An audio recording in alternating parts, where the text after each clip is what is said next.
Sydney was born in St. Austell on the 25th of October 1925 and was the elder son of William and Ida Furze.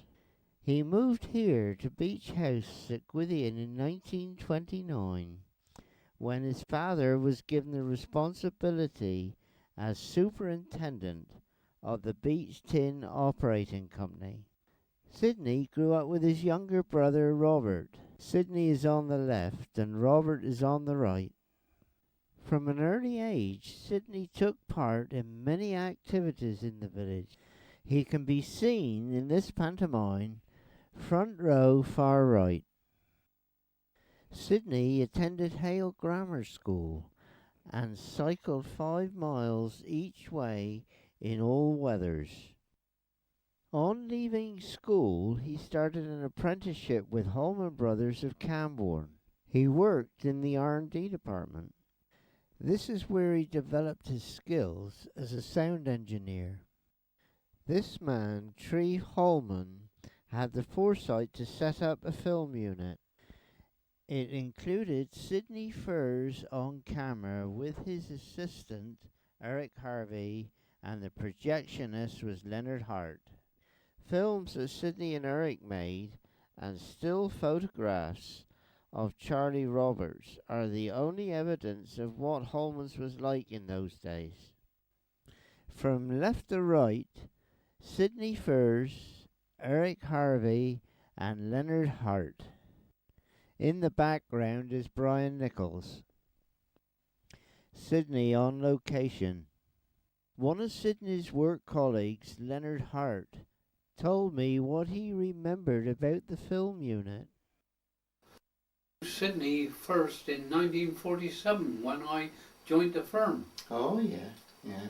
He was under Basil James then. Yeah, I remember that name, yeah. Basil James, and then he came under bloke called, oh hell. Well, he worked over R&D, didn't he? Over number 3, number was it? 3. That's where the museum was. That's he right. He worked on the ground floor. Oh, yeah, and yeah. R&D was in the middle floor. Yeah. And I was on the top floor. Yeah. I was a projectionist. Yeah, yeah. Which was a Holman film unit with Sydney. Now, I've got some old films at home of Holman's, and one of them is Taking Down Mullion Cove. Yeah. And I've been told... Mullion, they was down there with... They were down there drilling. They was down there drilling, and they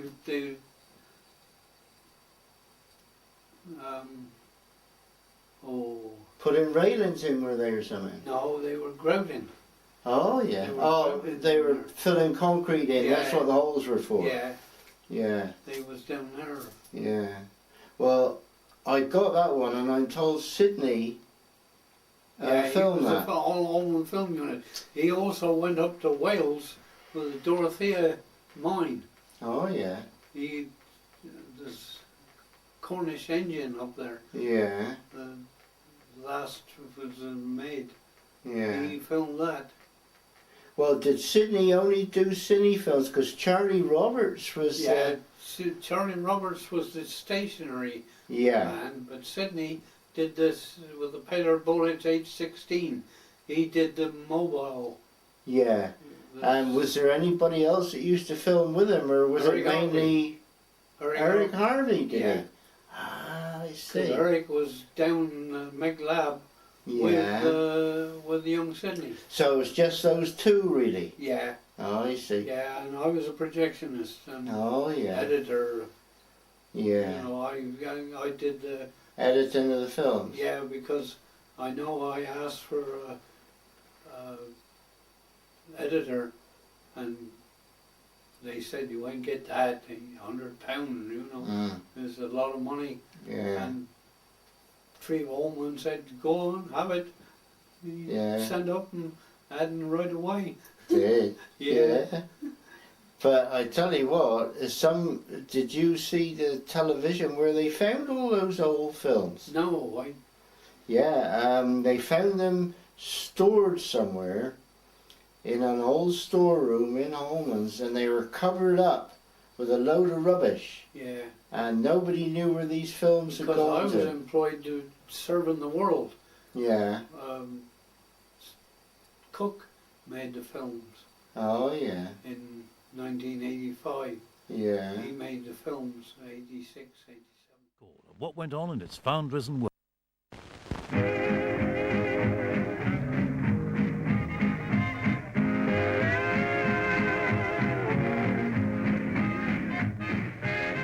But over the years, the archive was broken up and nobody knew where it was, until some of it was found right here in a dusty attic room above the shop floor. Yeah, actually in here, this is where we were, Tony. We came over to this corner and there was lots of stuff piled up. Yeah. And beneath it all was all the cans of films, and we couldn't believe it. Everybody had been talking about these films, but nobody knew where they'd gone. I mean, there were literally piles and piles of them. Yeah, I mean, when we totaled them up, there was somewhere in the region of 200 films. Good grief. Yeah, it's an amazing discovery.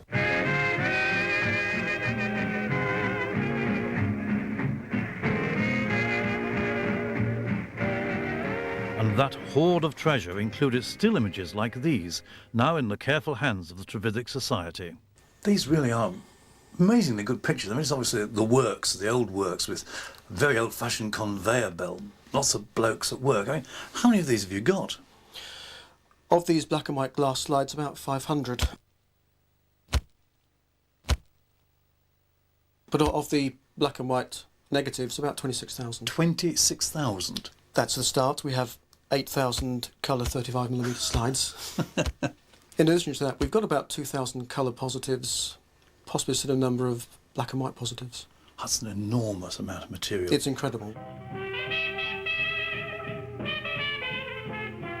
We've been very lucky in that we've got a lot of social events at Holman's. We have the children's parties, the pensioners' parties, presentations and the sports club.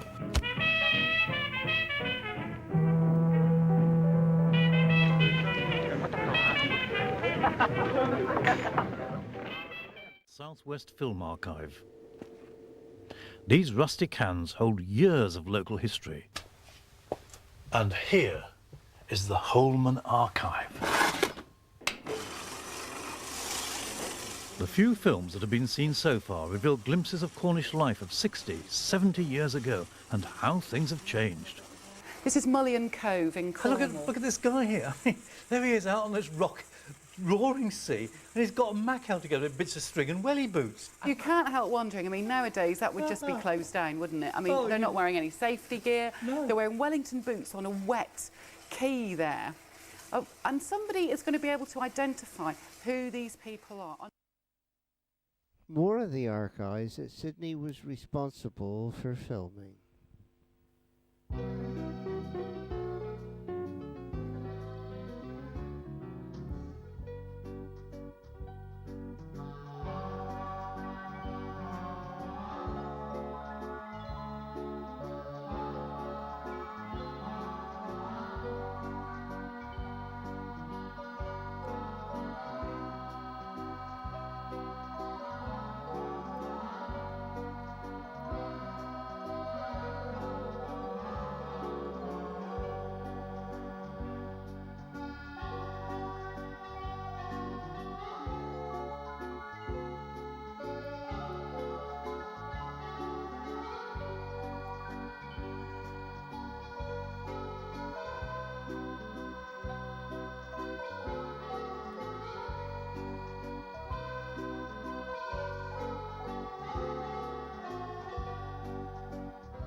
Sydney continued to work at Holman's until his retirement in 1985. Sydney attended this chapel at Gwydion and supported his parents there for a substantial number of years. This also included playing the organ, which followed in the tradition of his father.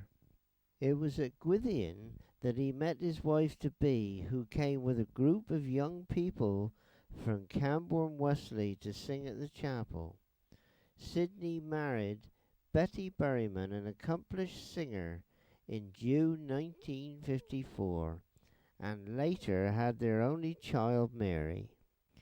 Betty can be seen here on the left, singing with Iris James. You will also see Sydney's father playing the organ.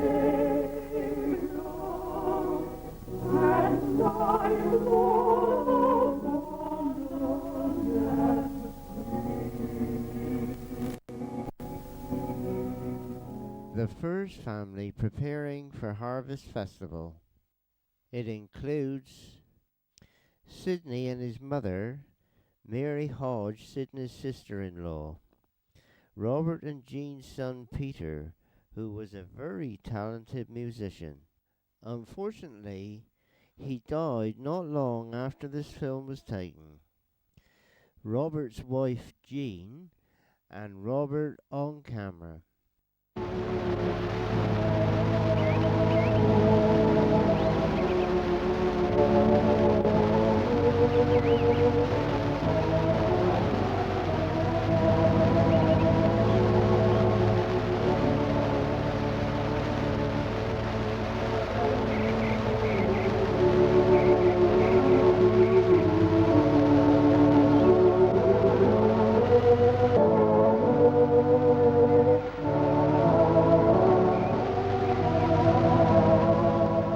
Sydney playing at the Harvest Festival.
Sydney's daughter Mary reading the lesson. Of Christ. For if a man think himself to be something, when he is nothing, he deceiveth himself. But let every man prove his own works, and then shall he have rejoicing in himself alone, and not in another. For every man shall bear. Sydney's main interest was recording music of many Cornish artists. He worked with many musical directors and musicians who valued his expertise and meticulous care to detail and accuracy. His very first recordings on tape were of his father playing the organ at Gwydion Chapel. Sydney and his assistant getting ready to record one of the many music festivals.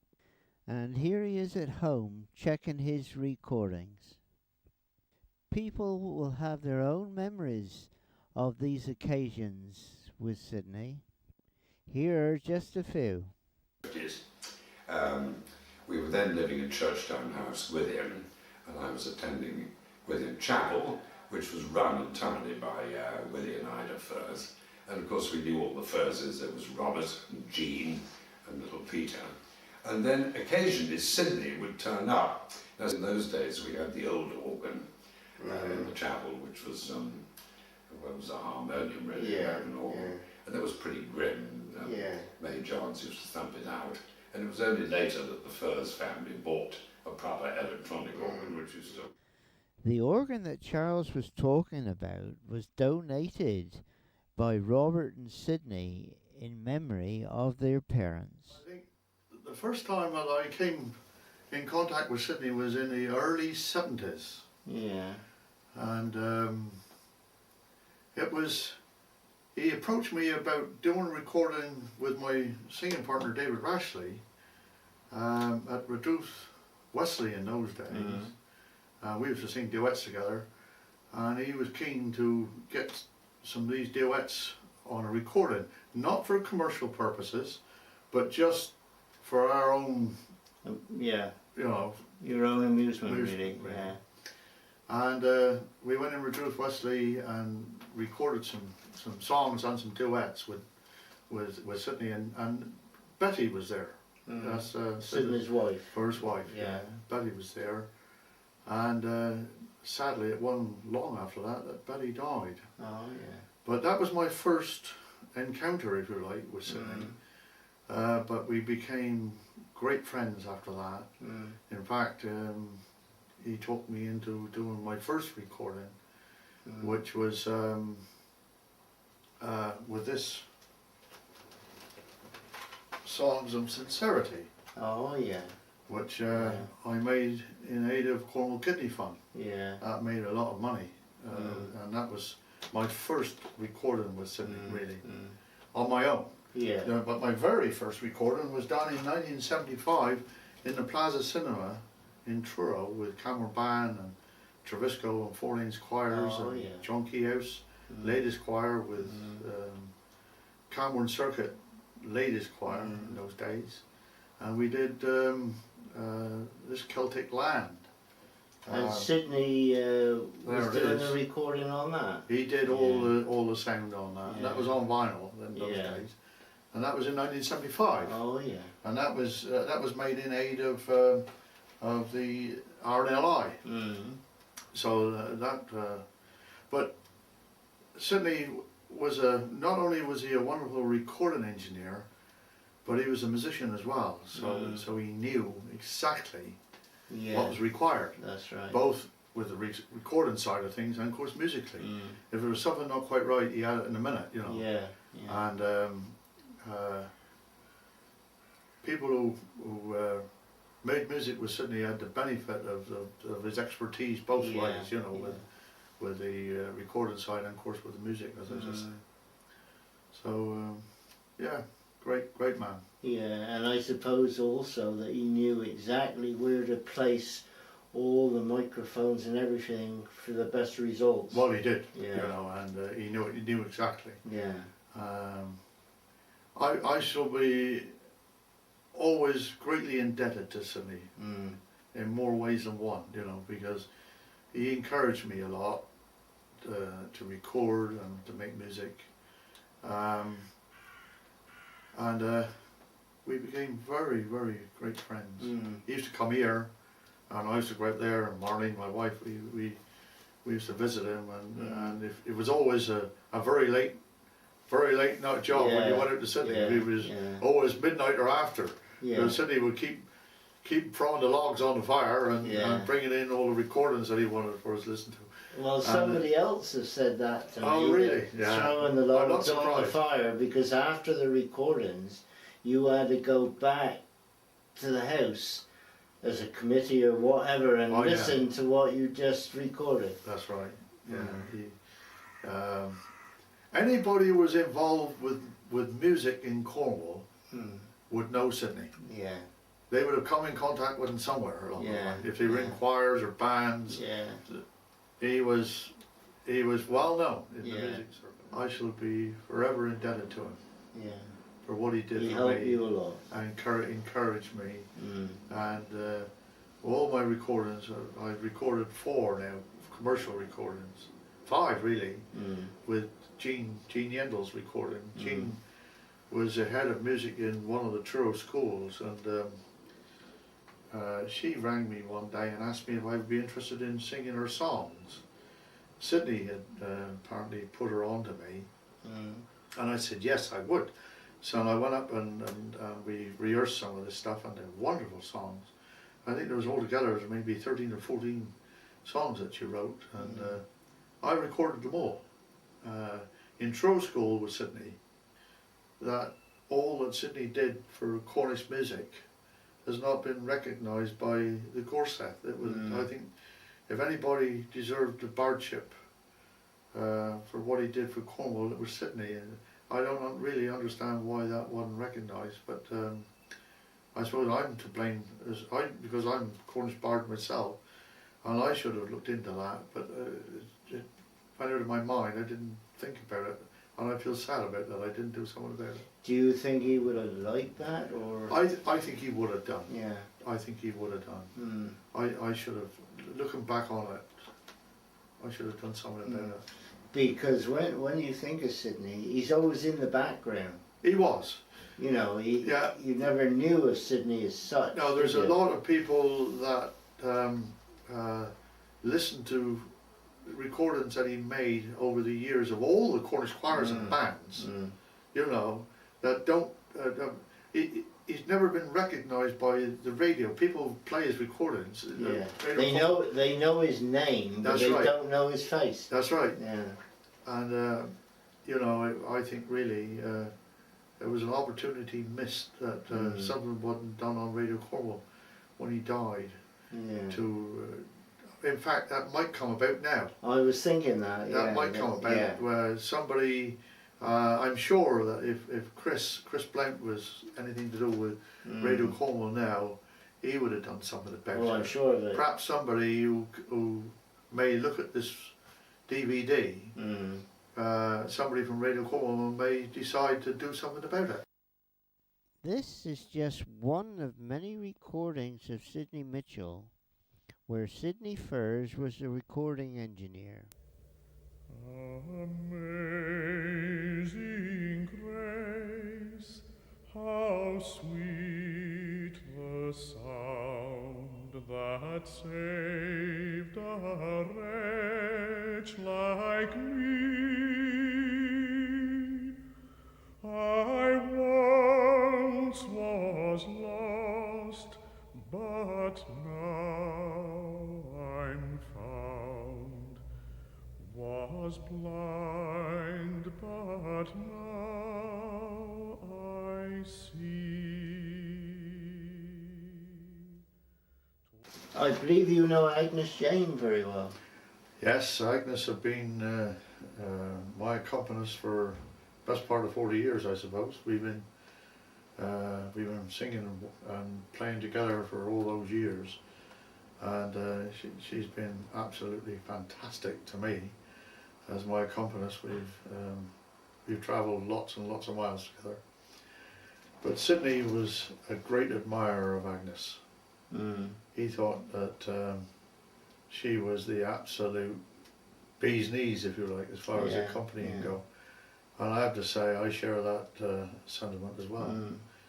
And I remember when we used to go over there and listen to what we had done, you know, we would make a recording and we would go over there and listen to it, when Agnes would introduce the introduction to the piece, his eyes would light up.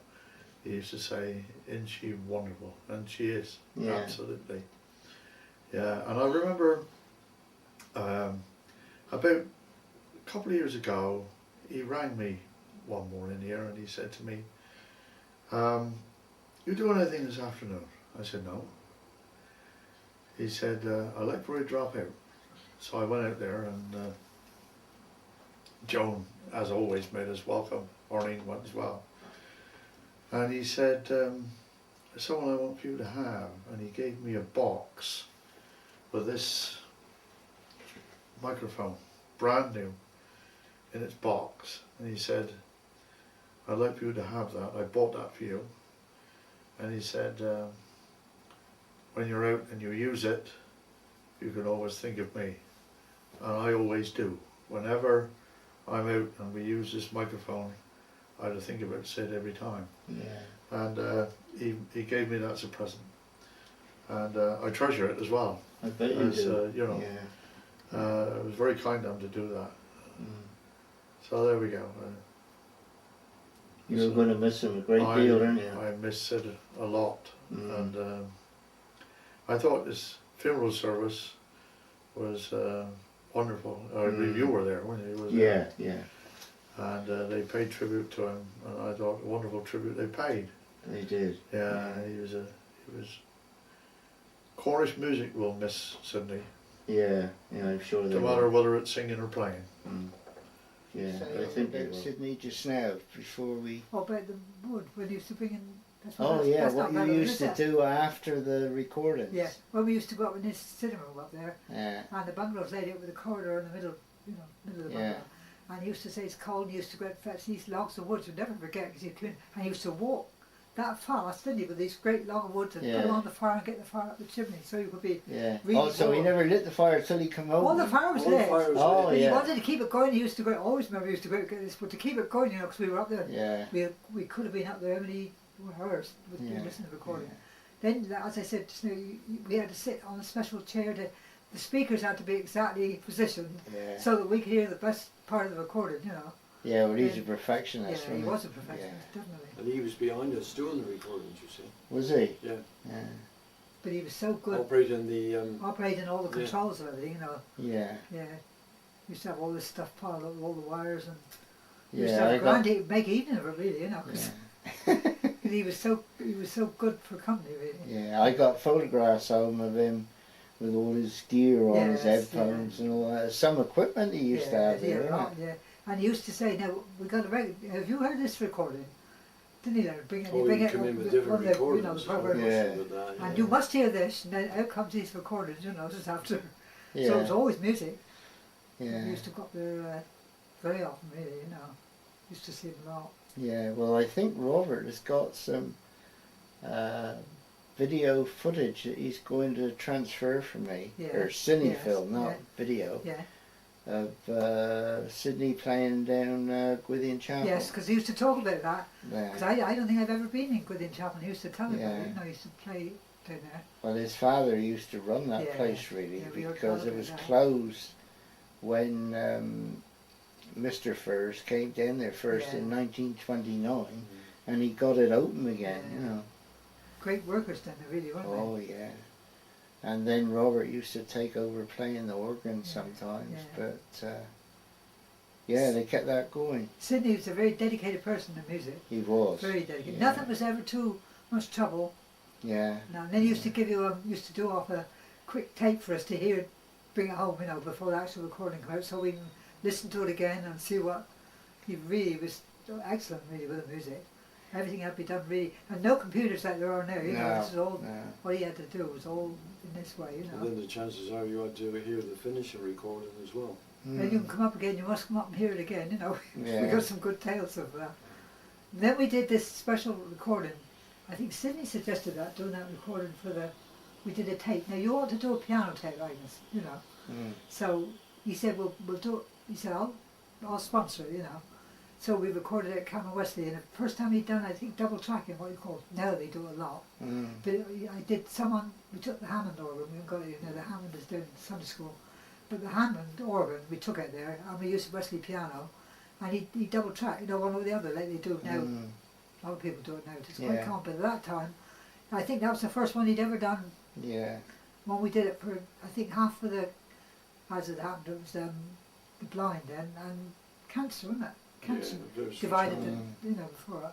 Well, Ron Brown told me that he used to prepare tapes for when he went into these competitions. Yes. And he said they were never rejected. He said the quality was always excellent. Always there, And he said after the recording had finished, there used to be a red light there, and you had to wait so long after. The red lights, That's right. You're really afraid to move, That's it. Yeah. He was always so patient. He never lost any Patience, wasn't he? He's very good, he was. And yet so meticulous. Yeah. It had to be spot on, you know. You really, well, you've known him, you know what he's like. Well, I haven't known him all that much, really. No, but you probably heard from Robert. Yeah, Robert's told me. If we can count all the tapes and CDs we got in the Sydney's done for the things I've been connected with. I've never counted out, but it's really amazing, right? Yeah. Apart from the choir, you know. That's right. Well, he met his wife down at Gwithian Chapel, See, I believe, Betty. I Betty. remember Betty, because I played for her a few times years ago, but I didn't, funny, we didn't know Sydney so much then, did we? Betty Burnman, you know. No, not really. We knew of him. Knew of Sydney Furze. Yeah, well, she used to sing, didn't she? Yeah, Betty was a good soprano, soloist, yeah. We must have known him because roundabout, but not so much as we did afterwards, you know. No. Because he used to come when he was on his own for quite a few years. He used to many a lot, and I used to go up there a lot, and then we used to go up there, you know, during the day. I used to go up there somewhere. Well, I think after she died, he spent a lot more time on his music. Didn't he? And then he used to call in if he's passing. He used to call in. Did he? Yeah, always used to call in. We used to see him a lot then, really, because more than ever. Because I think when you're on your own, you know, it's nice to visit people, you know. Knowing how much Sydney liked Alison's playing, I asked her if she would play a medley of songs, which she very kindly agreed to do.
first meeting with Sydney?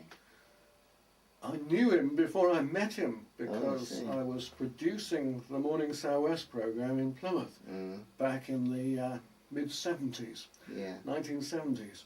And we were, because we couldn't get everywhere in Devon and Cornwall ourselves to record, so we were grateful if people were able to send in tapes. Many of them weren't usable, of course, but Sydney Furze was sending in tapes, and they were professionally made.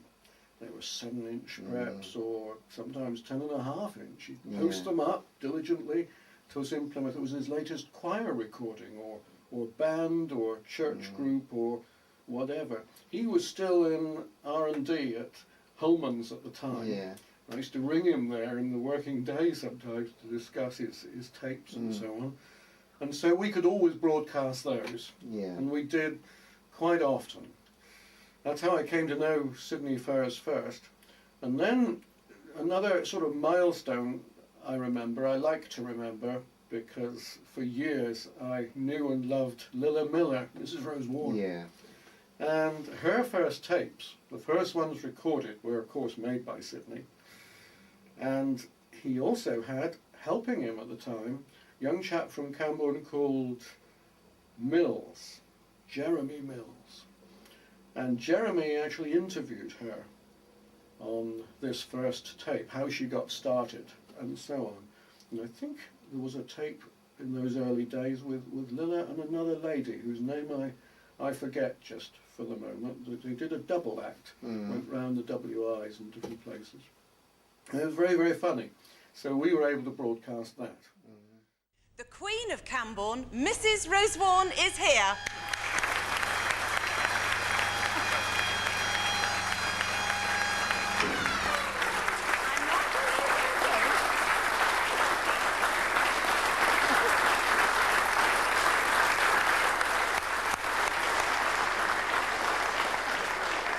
I don't know whether to curtsy or not. No, don't bother. Just take me as natural, you know. Oh, it's lovely. Isn't the chapel beautiful? It is quite beautiful. So have you spent much time in the doctor's surgery recently? Not so much. They haven't got so much time for you now, you know. I went up there last week and I said to him I'd had this bit of rash on my arm, you see. And I thought, well, there's no harm to ask him. I don't go very often. So he got a book out and I was quite anxious about it. So he looked at me, he said, Mrs. Rosewarne, have you had this before? And I said, yes, I have. He said, well, you got it again. And after time, I decided to leave the BBC. I'd had enough of getting up early in the morning to do morning Southwest. Getting up at 4 a.m. wasn't any fun 6 years later. So I left, and with my wife, and we took the 3 children, of course, down to Helford. We ran the post office, became the sub-postmaster and sub-postmaster down at Helford. And Sydney at that time was making so many recordings and he was turning out LPs, of course, these beautiful things that he had made in London, but he also wanted then, as cassettes became popular, to make tapes as well. And I thought, well, perhaps when I'm running the post office, if there's time, I could be turning out cassettes as well, or perhaps my wife could upstairs, or we'd do it in the evenings. So I bought one of these big machines. We started turning out 60 cassettes an hour, and so Sydney's tapes were now being transferred to cassettes, and we were able to sell them on that way, and it became quite a continuing business, really, except it wasn't always easy to do the demand when we had to meet a deadline and we were trying to run the post office at the same time. But we then decided to call this little business Chough Tapes and go on from there. And over the next 10 years, whatever it was, although I was only at Helford for 3, Sydney was recording, I suppose, all the bands and choirs in Cornwall and beyond. I remember he did the Praise Makers in Plymouth. He even went up to Oxford, I think, on an occasion, really? and perhaps Exeter. But wherever there was a job to be done, Sydney, who was also doing a job, of course, still at Holborn's, would find time to do it until he retired, and he had more time anyway. But I remember so many drafty vestries in churches and rooms wherever he could find because Sydney had to do it professionally. He had to be isolated as much as possible from the sounds being made in the big hall of the church in another room. And that often meant being downstairs in the vestry or in a room somewhere miles perhaps away from the hall. And so much running back and forth with the cables, Sydney's 6 or 7 or 8 microphones and the mixer. And of course he did it proper. He had the red light. Yeah. And also talkback. Yeah. So he could talk. All these bits of equipment he would make. Either, I wouldn't think it was on the bench at Holman's, probably on the bench in his garage. It could have been a jam, Luke. Could have been on. But anyway, his skill enabled him to make all these things and plug everything up in the way. How he learned it himself, I don't know. I think it was probably a lot self-taught. I gather he had a ferrograph in the early days, and by the time I knew him, he had all the equipment that was needed. It was reel-to-reel, of course, tape in those days. And it wasn't over. He'd spend hours, of course, recording. There was never any time constraint on, you know, we had to have a bit of a business here with Chough tapes. It would cost them so much to record, and Sydney was paid so much, and the tapes were sold, and so on. But we were never able to put a time limit on the amount of time it would take to make the recording, because Sydney was happy to be there till midnight, or however long choirs took. Sometimes it was a bit drawn out, you know. It must have taken a long time to set up his equipment and dismantle it. He liked an hour and a half at least beforehand, and it was usually a little bit quicker in the end, and he'd pile all this stuff into his Allegro or whatever car he had. The Allegro for years, I think. But everything, the mixer and the microphones and these huge stands would find a place, and he knew exactly where to put in rugs and mats in the back of this Allegro car. And because midnight it might be, he was struggling half a mile up the church path with all this equipment. He had a bit of a trolley at the end to do it with. And that was the master tape made. We might have to go back again. I helped him sometimes, but very often Jeremy Mills. Later came Dominic Mills. And of course Robert helped him very often as well. Would be helping him to do all these, but they might have to go back again if the choir later decided that they didn't quite like the way they'd done a certain piece. Now they would find that out by being invited to Glendalough, to Sydney's bungalow, there at the highway, Luggan Highway. Around in Walls there he used to live, didn't he? Yes. Yeah. And in the front room was set up these two large speakers and the equipment needed to play the master tapes back. And the choir members would come down there and then decide whether they didn't like it or they did like it or whatever. But it had to be right. And so if they didn't like it, well, they'd go back again and have another go at it. He was very patient, wasn't he? Not only patient, but meticulous, you see. And, well, everything to perfection, really, with Sydney. And then, well, the master tape, and then the thing would be produced, and that would be the end of it, and it would be turned out. And of course, sometimes Sydney would have place of honour at a VIP at the launch. I remember a few of those things going on as tapes and LPs were turned out, were launched, and of course later CDs as well. Did you know Sydney at number 3? Because he was in research and development. Yes, I knew him mainly at the PT works actually. Oh yeah. When he was over there on the research and development over there in the PT works. That's and you were in the tool room. I was in the tool room. I was a tool room foreman there until we all closed down in 1985. But anyway, that was good times, and of course being involved with the choir, and then Sydney. We used to occasionally, after we'd done a recording, we would have a little chat about the recordings, and then you'd say, well, we better come over tonight, we better listen to all the takes, like, you know, and, with a small committee of the choir as well. So anyway, we, I think going back to our first recording with Sydney was back in 1971 when we did a recording with Wendy Eathorne and Geoffrey Pratley at the piano. He was a fine accompanist, and I know we borrowed a baby grand piano from the Ruth school. It was in a bit of a state, and Geoffrey had it all to pieces. He was filing up all the hammers because they were very hard. He wanted a better tone on the piano. Eventually we got a very good recording, and Sydney was there with his all his gear. I can remember now seeing that red light. You know, Sydney had the light. When he was recording, that light was on. Everybody had to be full of attention to the piece music, and as soon as we finished that piece of music, that red light would stay on for about 5 seconds, because you wanted to make sure there was no interference at the end. Yes, he was very thorough. Anyway, that was our first recording. That was our first LP, 1971. And then prior to that, Sydney did a recording at Camborne Parish Church with his wife Betty singing as our guest artist with Peter Wearne, a bass from Helston. He was also a guest artist at that particular concert. That didn't go on, wasn't produced or anything, but I think that was kept for Sydney's own personal use, you know.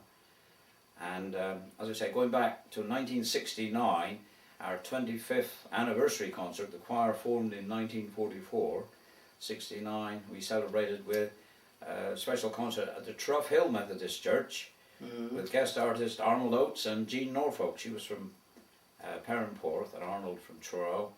And the chairman of that concert was Joe Pengelly from the BBC Southwest. And then we made several recordings going on. 1974, we did a Christmas one at the Reduth Methodist Church with the Camborne Ladies Choir. Hart, What Music was the title of that one. Then we did another one at Forest Methodist Church, because the acoustics at that particular chapel that's outside of Four Lanes there was exceptionally good, and Sydney liked that. He thought that was a good place for recording. We did another one there with Hazel and Ruth. They were both cousins of mine. Unfortunately, Ruth died, but I think their records were well used during that particular period on Radio Cornwall. A lot of requests for their singing, gospel songs mainly.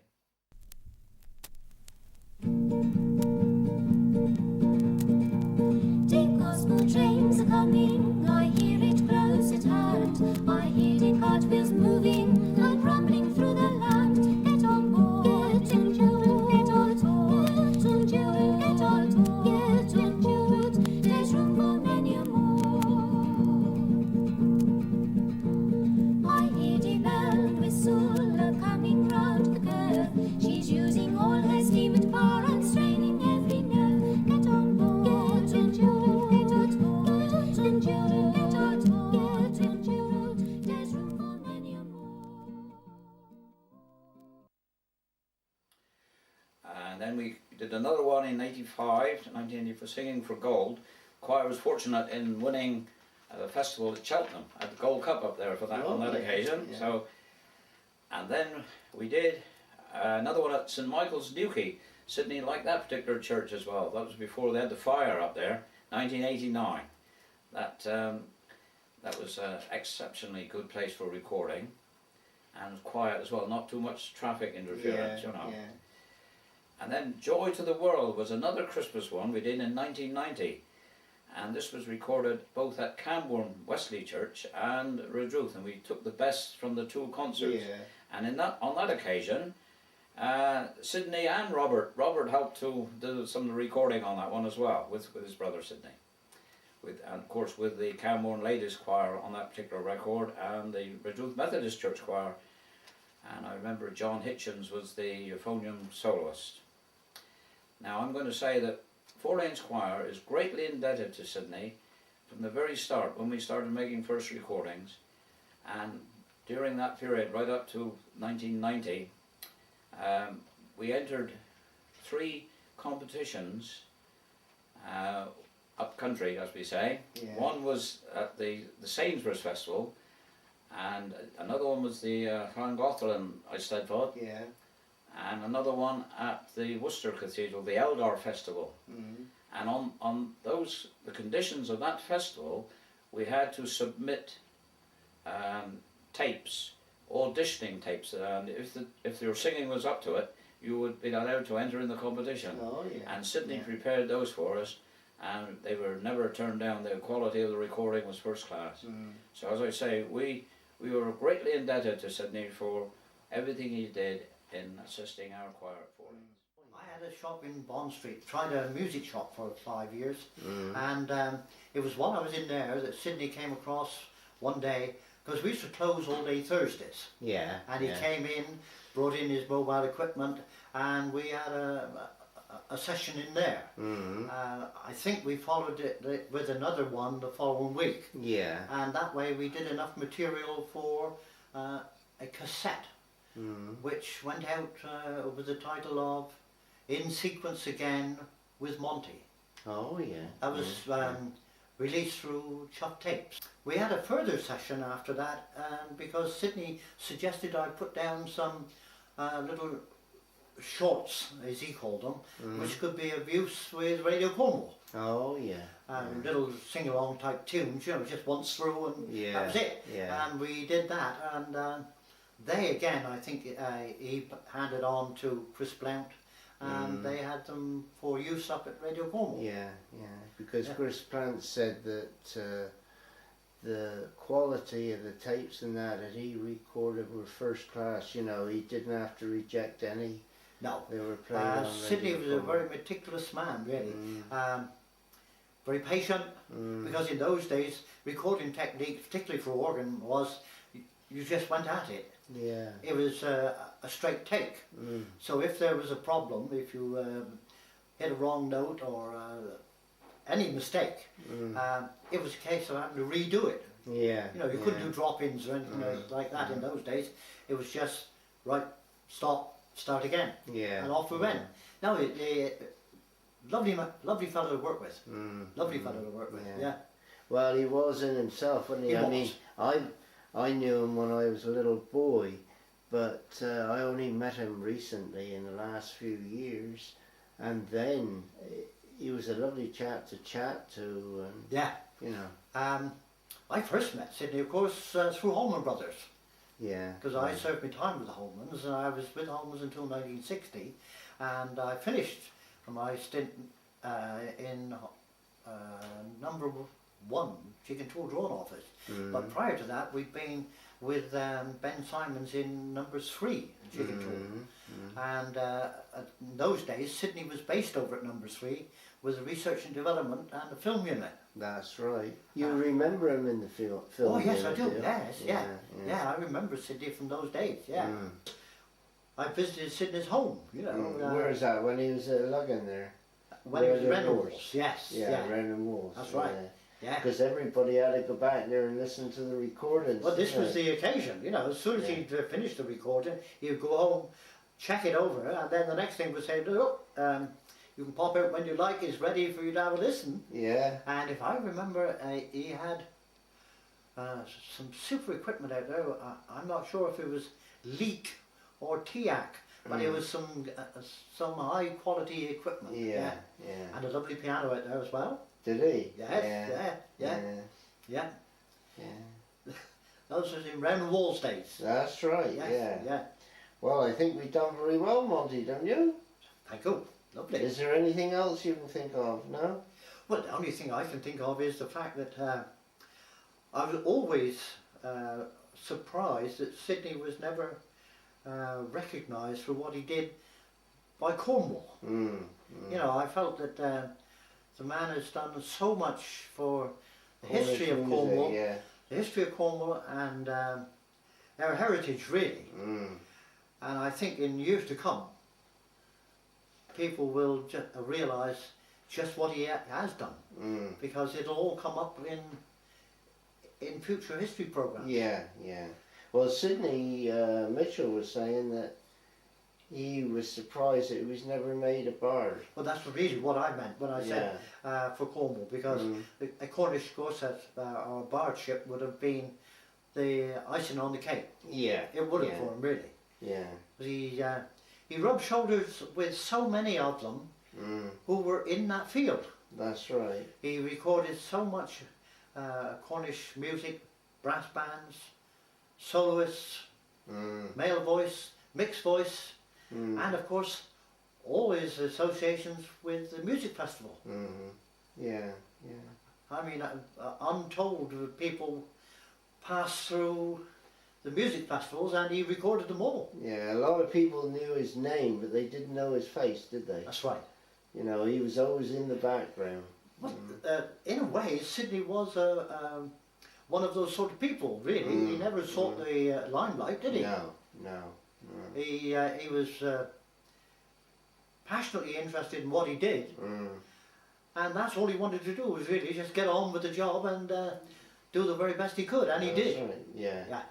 Super